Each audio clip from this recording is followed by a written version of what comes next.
नमस्कार दोस्तों, मैं प्रशांत सिंह एक बार फिर आपके साथ। जैसा कि आप लोग जान रहे हैं, हम लोग कर रहे हैं यूपीपी कांस्टेबल की एसटी। ठीक है, तो आपका इस बार प्रैक्टिस सेट नंबर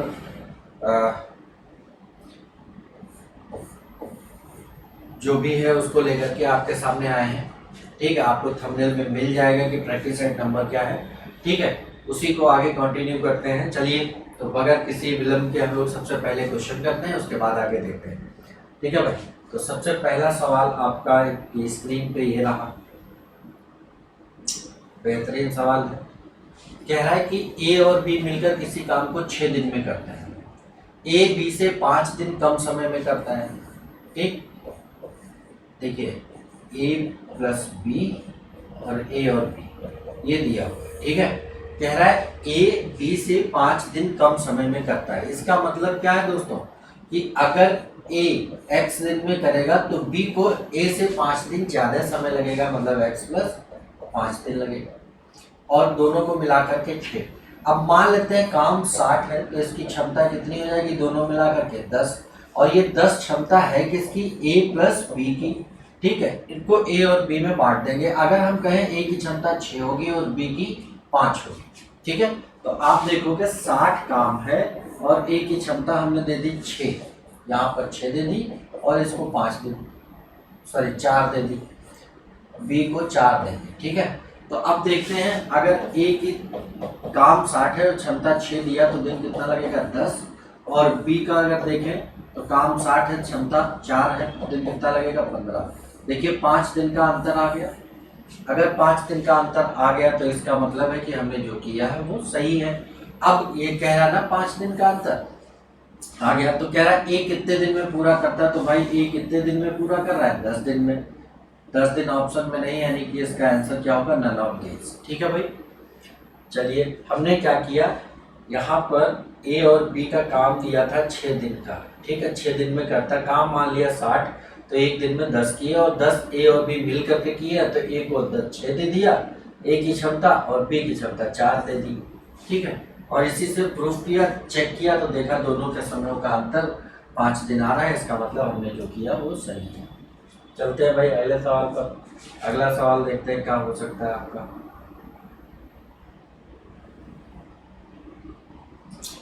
एक गेंदबाज की गेंदबाजी का औसत 12.4 कुछ। ठीक है, गेंदबाजी का औसत क्या होता है दोस्तों, रन प्रति विकेट। मान लो उसने x विकेट लिए शुरुआत में और 12.4 रन दिए, फिर कह रहा है कि 26 रन देकर के 5 विकेट लेता है। तो भाई 26 रन दिए 5 विकेट लिए, तो औसतन कितने रन दिए होंगे यहाँ पर, 5 बचे 25, 5 दूनी 10, यानी इन 5 विकेटों के लिए औसत 5.2 हो गया। ठीक, और फिर कह रहा तो औसत 0.4 कम हो जाता है, यानी कि पहले अगर आपका औसत 12.4 था, 0.4 कम हो गया तो बचा कितना 12, यानी कि इन दोनों सभी विकेटों को मिला करके औसत 12। इसका अंतर इधर, इसका अंतर इधर, तो इसका अंतर होगा 0.4 और इसका अंतर होगा 6.8। 10 हट जाएगा, इसका अनुपात बनाएंगे तो 17/4 ठीक है, 1 बराबर आपको दिया है 5 विकेट, 1 बराबर 5 विकेट, तो 17 बराबर बताना है 85 विकेट आ जाएंगे। तो अंतिम मैच से पहले x की वैल्यू कितनी आ गई 17, सॉरी 85, यानी कि पहले कितने विकेट थे, टोटल 85 विकेट। ठीक है, आओ दोस्तों अगले सवाल पर चलते हैं। अगला सवाल भी बढ़िया है। ये कह रहा है कि ये संख्या दी है 72 से विभाजित होनी है। ठीक है, तो y के लिए x प्लस वाई का मान क्या होगा, यहाँ x और y के लिए, x एंड y के लिए x प्लस वाई का मान क्या होगा। देखिए कोई भी संख्या 72 से तभी विभाजित हो सकती है जब इसके सह अभाज्य गुणनखंड 9 और 8 से विभाजित हो।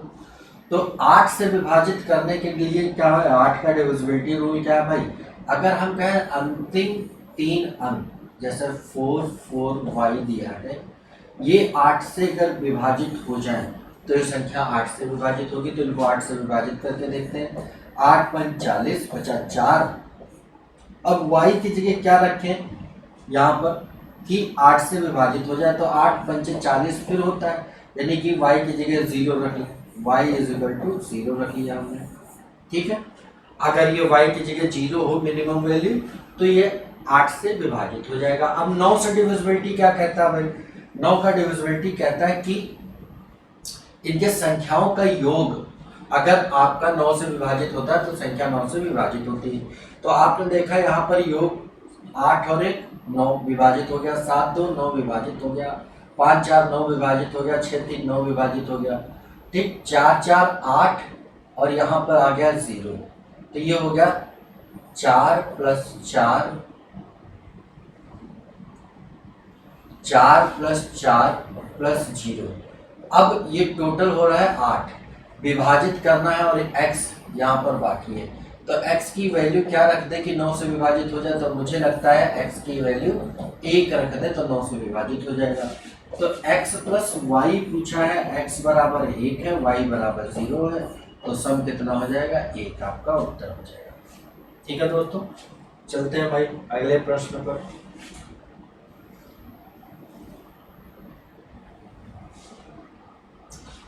कह रहा है किसी वस्तु का अंकित मूल्य 480 रुपए है। ठीक है, इस पर 15% और 10% के दो क्रमवार छूट पर खरीदा जाता है। 15% और 10% के दो क्रमवार छूट पर खरीदा जाता है। ठीक है, यानी कि 15% की छूट दे दी तो कितना बचा? 85%। गुणे 10% की छूट दे दी तो कितना बचा? 90%। ये हो गया सीपी। और 25% लाभ पर बेचा जाता है। 25% लाभ मतलब 125% पे बेचा जाएगा, ये निकाल दें। तो पूछ रहा ये, तो ये अगर निकाल दिया तो ये आ गया विक्रय मूल्य। ठीक है, विक्रय मूल्य आ गया। और पूछा लाभ, ये आपका था क्रय मूल्य। ठीक, और ये पूरा है विक्रय मूल्य। मतलब इसमें से अगर हम पूरे से ये वाला मूल्य माइनस कर दें तो आपका लाभ आ जाएगा। ठीक, तो कुल मिलाकर के ये ना करते हुए हम लोग को सिर्फ लाभ ही पूछा है, तो हम लोग क्या करते हैं, ये नहीं करते। देखिए थोड़ा सा और आसान कर लेते हैं। ये आपका आ गया कॉस्ट प्राइस। ठीक है, ये क्रय मूल्य हो गया भाई। 480 अंकित मूल्य था, 15 एक छूट दिया तो 85 बेचा, दूसरी छूट 10 दिया तो 90 बेचा। अब 25% लाभ, यानी इसी का 25% और निकाल लेते हैं तो आपका सीधे सीधे लाभ आ जाएगा, क्रय मूल्य का 25%। ठीक है, और इसको हल करेंगे तो हम 91.8% रुपए आ जाएंगे, 91.8 रुपए आ जाएंगे। ठीक है भाई, चलते हैं अगले सवाल पर।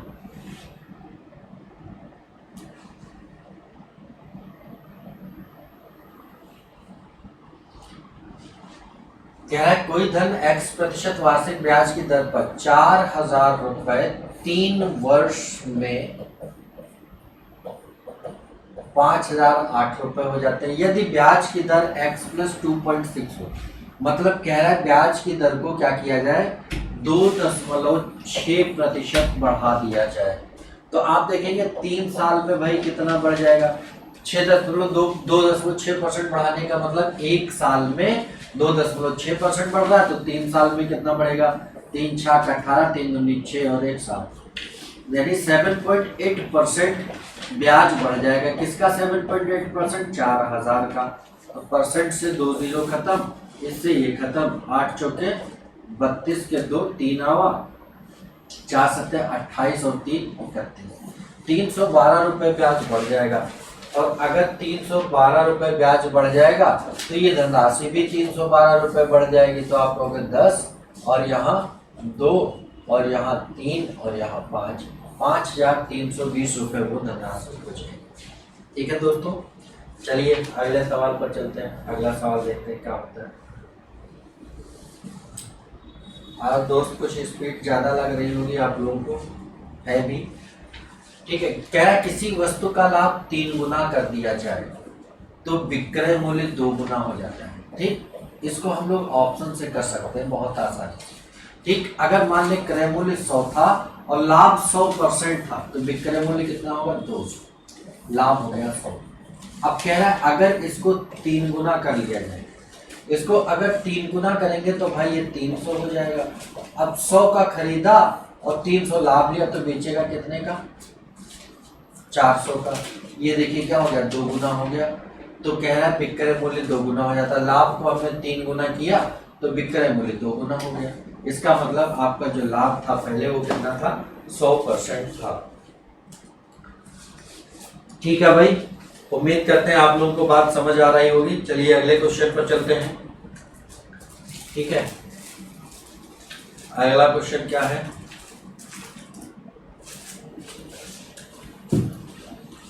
ए और बी मिलकर एक काम 10 दिन में समाप्त कर सकते हैं। ए और बी अपनी क्षमताएं 3 गुना और 1/4 गुना पर काम करें तो कार्य 4 दिनों में पूरा हो जाता है। देखिए अगर मान ले ए की क्षमता ए है और बी की क्षमता बी है, तो दोनों क्षमता मिली कितनी होगी? ए प्लस बी। और इस क्षमता से 10 दिन में काम किया, अगर क्षमता गुणे समय कर दे तो ये काम हो गया। अब कह रहा है ए अपनी क्षमता 3 गुनी कर ले यानी 3A कर ले, और बी अपनी क्षमता कर ले 1/4 यानी 4 कर ले। तो अब टोटल क्षमता ये हो गई और समय टोटल 4 हो गया, तो ये भी काम हो गया। दोनों काम बराबर है, बराबर कर देते हैं। तो यहाँ आएगा 10A प्लस 10B बराबर 12A प्लस बी।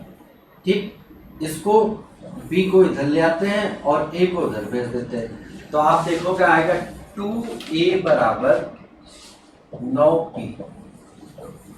A अनुपात B क्या होगा? 9 अनुपात, ये इनकी क्षमताओं का अनुपात आ गया A और B।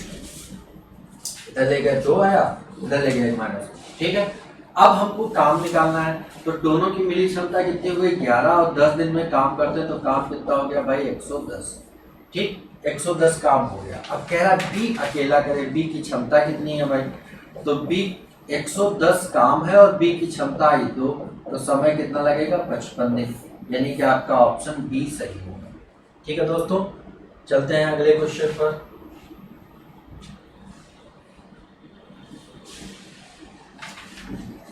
ये देखिए कह रहा है समकोण त्रिभुज जिसकी भुजाएं इतनी, तो समकोण त्रिभुज में अंतःवृत्त, अंतःवृत्त की त्रिज्या हमेशा याद रखना।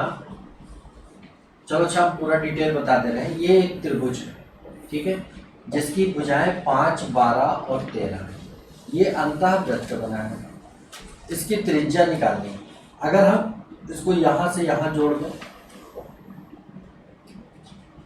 तो देखेंगे आप एक एक त्रिभुज बनेगा और इसकी त्रिज्या ये r है। तो इस त्रिभुज, ये जो छोटा त्रिभुज बना ABC, इसको मान लेते हैं, और ये O, तो आपका एक त्रिभुज बना यहाँ पर, त्रिभुज BOC। अगर इसका क्षेत्रफल निकालो 1/2 8 गुणे 12 हो जाएगा, क्योंकि किसी भी त्रिभुज का क्षेत्रफल क्या होता है? 1/2 आधार गुणे ऊंचाई। इसी तरह से इसको अगर हम यहाँ से जोड़ दें तो एक त्रिभुज ये बन जाएगा, त्रिभुज AOC, त्रिभुज AOC।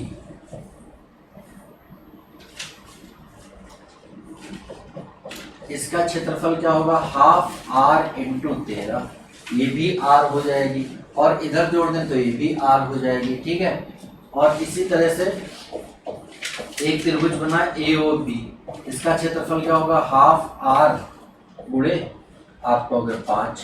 ठीक, इन तीनों त्रिभुजों का क्षेत्रफल जोड़ दें तो हाफ R कॉमन मिल जाएगा, बचेगा 5 + 12 + 13। ठीक, ये बराबर हो जाएगा पूरे त्रिभुज का क्षेत्रफल हाफ 12 आधा गुणे 12 गुणे 5। ठीक, हाफ आप दोनों साइड कैंसिल, तो R बराबर क्या हो जाएगा? 12 गुणे 5 बटे इनका योग, ये कितना आएगा? 30। ठीक, 5 दूनी 10, 5 छक्का 30, 6 दूनी 12, यानी R बराबर 12। यानी यहाँ से R सीधे निकालनी थी, आप कर सकते थे छोटी दो भुजाओं का गुणनफल बटे सभी भुजाओं का योग, 5 + 12 + 13। ये हमेशा समकोण त्रिभुज की त्रिज्या हो जाएगी, यानी इसका उत्तर होगा। ठीक है भाई, चलिए अगले सवाल पर चलते हैं। अगला सवाल कुछ नहीं है, बहुत बेहतरीन सवाल है। ये कह रहा है ABCD एक आयत है, ठीक है, जिसमें AB ये दिया है आपका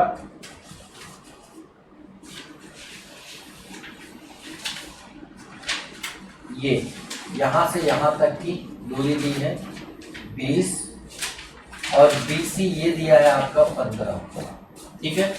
MN बराबर PQ बराबर 5, ये दिया है 5, ठीक। आपसे पूछा है शेष भाग का क्षेत्रफल, तो आपको कुछ नहीं करना है, पूरे वर्ग के क्षेत्रफल से, सॉरी आयत के क्षेत्रफल से घटा देना है इन दो रास्ते जो अंदर बने हुए हैं इनके क्षेत्रफल को। इनका क्षेत्रफल होता क्या है भाई, इसका क्या होगा 15, सॉरी इसकी 5 चौड़ाई है, ये पूरी चौड़ाई कितनी है 5, और इसकी लंबाई कितनी हो जाएगी 20, तो इसका हो जाएगा 20 × 5 प्लस ये हो गया, ठीक। और प्लस इसकी भी चौड़ाई 5 है और लंबाई कितनी हो जाएगी 15, ये 15 है और ये 5 है, इसको इसमें जोड़ेंगे तो 15 × 5, ठीक, माइनस। अब इसमें देखो ये वाला पार्ट एक बार इधर से एक बार इधर से, 2 बार जोड़ दिया, ये क्या है 5 इधर से और 5 इधर से, यानी कि 5 × 25 माइनस कर देंगे, ये फाइनली आपका उत्तर हो जाएगा। इसको हल करेंगे तो 25, 15 दूना 300 माइनस ये आपका होगा 20 × 25 100, 15 × 25 75, यानी 175 माइनस 25 यानी कि 150, ठीक। तो 300 माइनस 150 बराबर 150 आपका उत्तर हो जाएगा, ठीक है भाई। अगला सवाल देखते हैं।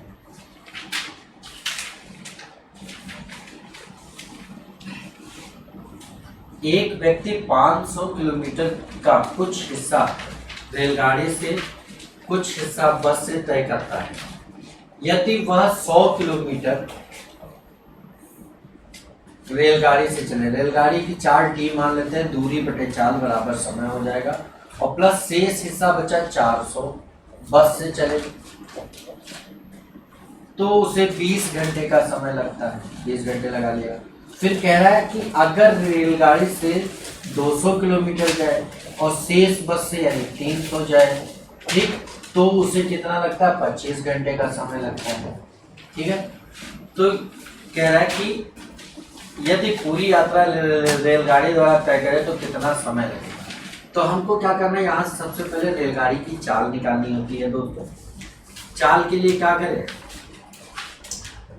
यहाँ पर रेलगाड़ी की चाल निकालनी है तो हम लोग क्या करें, बस की चाल को गायब कर दें, ठीक है। बस को गायब कर दें यहाँ, यानी कि इन दोनों की वैल्यू हम कर लें बराबर। बराबर करने के लिए क्या करेंगे हम लोग दोस्तों, यहाँ पर 3 से गुणा कर देंगे पूरी इक्वेशन में, और यहाँ पर 4 से गुणा कर देंगे, तो ये 3 से गुणा होगा 1200, ये 4 से गुणा होगा 1200 आ जाएगा। तो अब क्या हो जाएगा, इक्वेशन बनेगी 300/T प्लस 1200/B बराबर 25 20 या 60। दूसरी क्या बनेगी, 4 से 4 दूनी 800/T प्लस 1200/B बराबर कितना हो जाएगा 25 चौके 100, ठीक। अब हम नीचे वाली इक्वेशन से ऊपर वाली इक्वेशन को माइनस करेंगे। माइनस करने के लिए इनके साइन क्या होंगे, चेंज हो जाएंगे दोस्तों, ठीक। तो ये आपका कैंसिल हो जाएगा, 800 में 300 या 500/T आएगा और बराबर हो जाएगा 40। इससे ये खत्म, तो T बराबर आ जाएगा 50/4, यानी कि इसकी जो चाल होगी T की 50/4 होगी, और 50/4 चाल से पूरा समय, पूरी दूरी 500 मीटर है, 50/4 चाल है, ट्रेन से दौड़ा देंगे तो टाइम क्या लगेगा दोस्तों, 50 से 10 बार में कटेगा, ये ऊपर चला जाएगा 40 सेकेंड, 40 घंटे का उत्तर आ जाएगा, ठीक। तो आपका उत्तर है 40 घंटे, ठीक है दोस्तों। उम्मीद करते हैं समझ आ रहा होगा आप लोगों को। चलिए चलते हैं अगले क्वेश्चन पे। अगला क्वेश्चन क्या कहना है, इसमें तो कुछ है ही नहीं।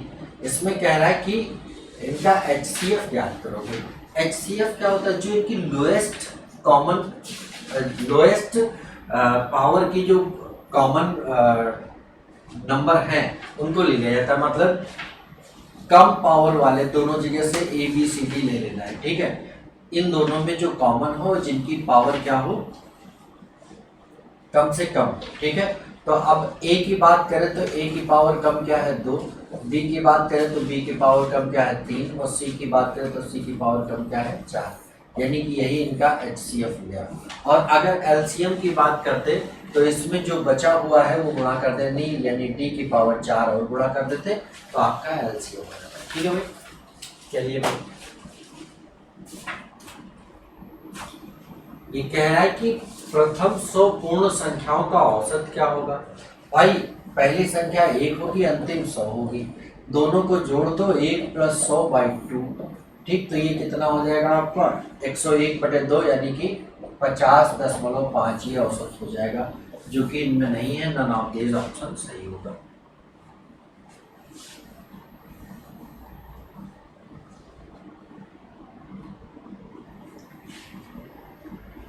ये कह रहा है दो संख्याओं का अनुपात 5:6 था, यदि प्रत्येक संख्या में 10 जोड़ दिया जाए तो अनुपात 7:8 हो जाता है।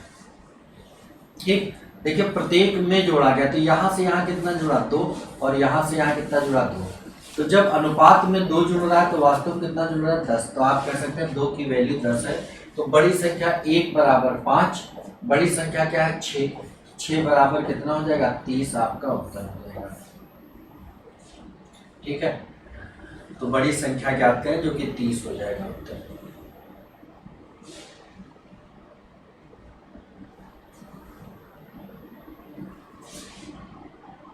ये देखिए भाई, इस तरह की अगर सीरीज दी है तो इसके ऐसे दो गुणनखंड करते हैं जिनमें अंतर 1 का हो। ऊपर वाले में किया, नीचे वाले में करते हैं 5 और 4, अंतर 1 है। ठीक, अब देखिए इनकी वैल्यू क्या होगी, अगर ये साइन प्लस लगा है तो बड़ी वाली वैल्यू होगी, और साइन अगर माइनस लगा है तो छोटी वाली वैल्यू होगी, यानी कि आपका उत्तर 9/4 होगा, जो कि नहीं दिया ऑप्शन में, तो इनमें से कोई नहीं होगा। ठीक, इस तरह की कभी भी सीरीज मिल जाए तो आपको क्या करना है, इनके ऐसे दो गुणनखंड जिनका अंतर 1 हो, और अगर प्लस साइन लगा तो बड़ा वाला इसका वैल्यू हो जाएगा, और माइनस लगा है तो छोटा वाला वैल्यू हो जाएगा, यानी ऊपर वैल्यू 9, नीचे वैल्यू 4, 9/4 आपका उत्तर हो जाएगा। ठीक,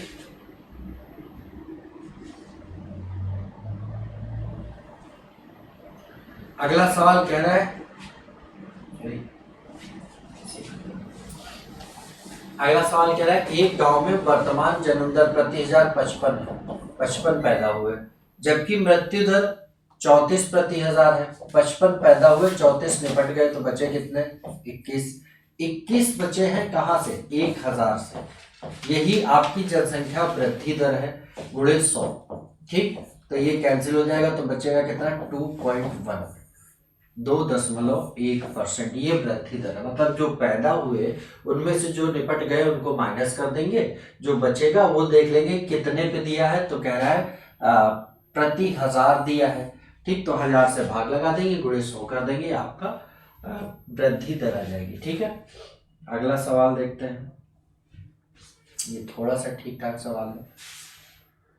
इसने कहा किसी वस्तु की कीमत में x% की वृद्धि कर दी जाए, फिर x की कमी। मान लो 100 था वस्तु, और इसमें अगर x% बढ़ाएंगे तो ये 100 + x% हो जाएगी, परसेंट साइन हटाया बटे 100 कर लेते हैं। फिर x घटाएंगे तो 100 - x हो जाएगी, बटे 100 कर लेते हैं, परसेंट साइन हटा करके, और ये बराबर दिया है, तो वस्तु की कीमत इतनी है k/100 है। ठीक, यहां से 100 बराबर ये वैल्यू निकालनी, मूल कीमत, तो 100 बराबर निकालेंगे तो क्या होगा, बाकी सबको उधर भेज देंगे, तो ये हो जाएगा आपका गुणे में 100/100 + k, और गुणे में 100/100 - k।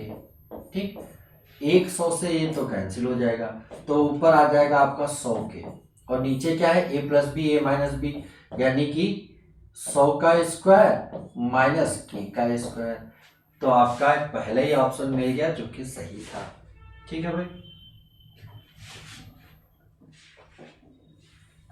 देखिए स्पीड थोड़ा तेज है, अगर आपको लगे कि कोई क्वेश्चन थोड़ा ज्यादा हो गया तो आप उसको रिवर्स करके फिर से देख लीजिएगा। ठीक है, कह रहा है कि 8% साधारण ब्याज की दर से कितने वर्षों में कोई धनराशि अपने की 7/5 गुना हो जाएगी। मतलब अगर ये मूलधन था तो ये मिश्रधन हो जाएगा। मिश्र तो ब्याज कितना मिला भाई 2, 2 ब्याज मिला कहां से, 5 से, कितना परसेंट मिला, तो आप कहोगे 20 दूना 40% मिला। ठीक, 40% ब्याज मिला, जबकि 1 साल में कितना परसेंट हो रखा है, 8, तो कितने साल लगेंगे, 5 साल। आपका पहला ही ऑप्शन सही हो गया। अगले सवाल पर आते हैं, देखते हैं भाई। कह रहा है किसी वस्तु को 21 रुपए में बेचने से उस पर होने वाली हानि, उस पर उतने प्रतिशत की हानि होती है जितना उसका क्रय मूल्य है। ठीक, तो कभी भी ऐसा सवाल दे दिया जाए कि हानि प्रतिशत और क्रय मूल्य दोनों बराबर हो, संख्यात्मक रूप से बराबर हो, तो आप इनके ऐसे 2 गुणनखंड करो जिनका अंतर आपका 10, योग 10 हो। ठीक, हानि के केस में योग 10 हो और दोनों गुणनखंडों में 0 बढ़ाओ, तो इसका उत्तर 30 भी सही है और 40 भी सही है। यानी 30 भी सही है, 40 भी सही है, तो ऑप्शन कौन सा लगाएंगे, सी, ए एंड बी बोथ। अगला सवाल चलते हैं।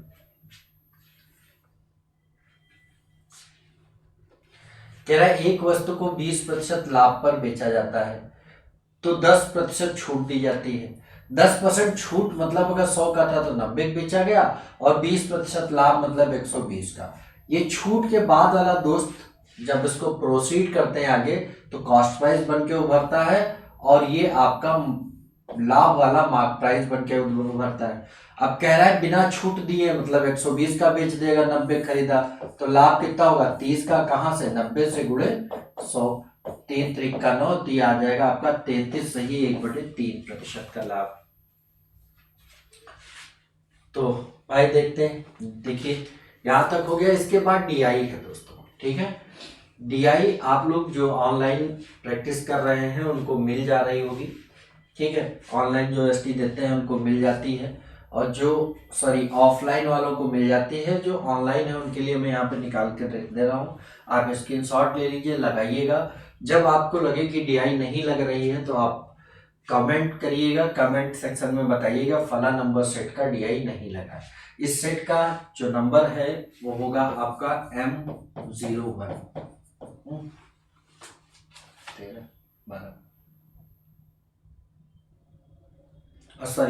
B01। इसका जो सेट नंबर है आपका, जो एसटी नंबर है वो B01 है। ठीक है, क्या है दोस्तों, B01। ठीक, तो आपको बताना क्या है, B01 DI नहीं समझ आई ऐसे कमेंट करना है या। ठीक है, तो जो भी टेस्ट नंबर होगा, जो प्रैक्टिस सेट नंबर होगा, उस नंबर के साथ डीआई लेकर के आप भेज देंगे, तो वो डीआई हम एक साथ हल करा देंगे। ठीक है, डीआई आपके सामने है। जो ऑफलाइन टेस्ट दे रहे हैं उनको आपको मिल गया होगा, जो ऑनलाइन है उनके लिए सामने लिखा हुआ है। ठीक है, चलिए सारे क्वेश्चन मैं दिखाई दे रहा हूँ, आप इनके स्क्रीनशॉट ले लीजिए, लगाइएगा। ठीक है, और जब ना लगे तो बताइएगा। ये है आपका। ठीक है, अगला सवाल,